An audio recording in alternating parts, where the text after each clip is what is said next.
welcome back to another episode of Star Wars Galaxy of Heroes. Today we're kicking off a brand new series, Zeta or Not to Zeta. Our subject today is the apprentice of Count Dooku and the master of Obi-Wan Kenobi. That's right, it's Qui-Gon Jinn, and we will be having an in-depth look on his Zeta leadership ability. To upgrade his leadership ability, you're going to need to have 20 Zetas, you're also going to need to have 10 Omegas, and also some purple ability mats. Once agility training has been Zeta, Jedi allies have plus 30 speed, gain offense equal to 3 times their speed, and gain foresight for 2 turns at the start of each encounter and whenever any unit is defeated. On paper, this ability sounds OP as hell, but the question is it OP or is it underwhelming? To find that out, we have to look at the good, the bad, and the ugly. Let's discuss the good. So you're going to gain that additional 30 speed, where in an opinion that 30 speed is going to take a few of those Jedis faster than TIE Fighter Pilot as a standard, minus any mods of course.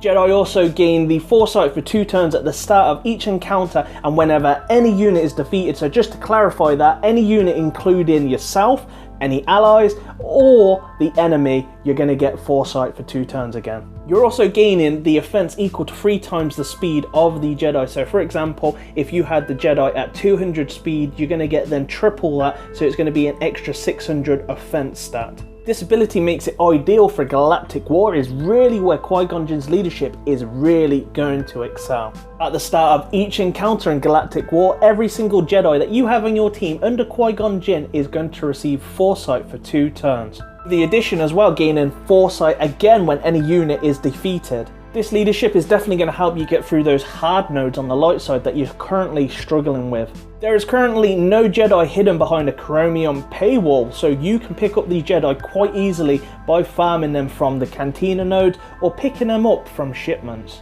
Let's discuss the bad. Jedi generally lack DPS, so they don't really hit very hard, with the exception of Anakin and Ahsoka of course, but Jedi generally do not hit very hard. This leadership ability means you then have to run Qui-Gon Jinn again, and to be honest, Qui-Gon Jinn is a great character in some ways, but in other ways he is definitely not. Qui-Gon Jinn can dispel, he can remove turn meter, and he also can call in for assists. But with that kit that's been mentioned, he has no real high HP and he does not hit very hard. Jedi have a lack of dispellers and a lack of cleansers, AoE high damagers also.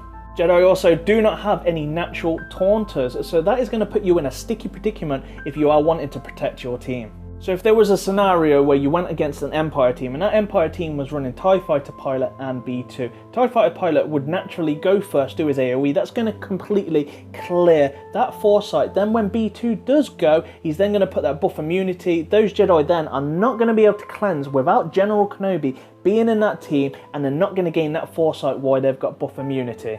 If you currently do not have General Kenobi, then you're going to have to switch up your team. You're not going to be able to run a full Jedi team for a defense on the arena. This then is going to be forcing you to run Yoda so you can get that tenacity up straight away, but bear in mind that can also be cleared. So you're in a situation where you're in a win-win, lose-lose situation.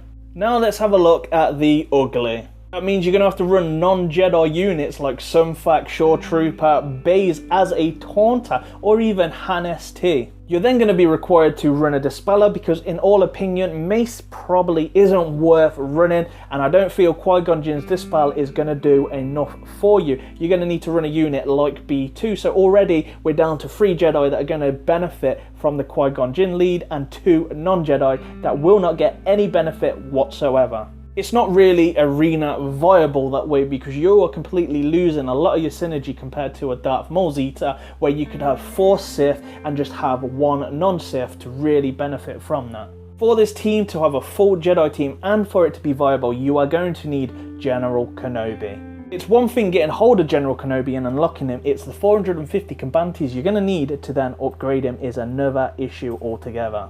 So let's have a look at the final verdict of the Qui-Gon Jinn Zeta or Not to Zeta leadership ability. The Zeta ability can do quite well in the AAT phase 1 of the raid and may work in other phases also as well. So that could work in phase 2 with the tank, because every time that they do take down the weapon, they're going to then gain again the foresight. So it may work greatly in your favour if you're not currently running any droids.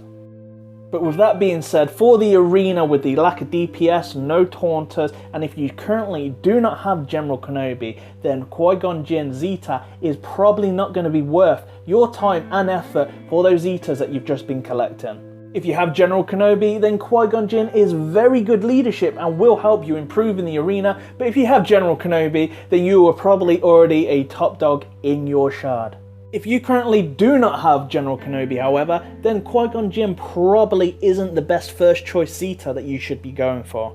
Without a shadow of a doubt, I do see Qui-Gon Jinn being the meta in the future with more Jedis being added to the game. There's lots of different variants to be added, and there's also lots of missing characters that we have not seen or been mentioned yet. This could be where we see the gaps getting filled, where we could see Jedi Taunters, we could also then see Jedi Dispellers that do it over an AoE, maybe put some buff immunity down, and you'd also maybe be able to see some high DPS like Padawan Anakin Skywalker.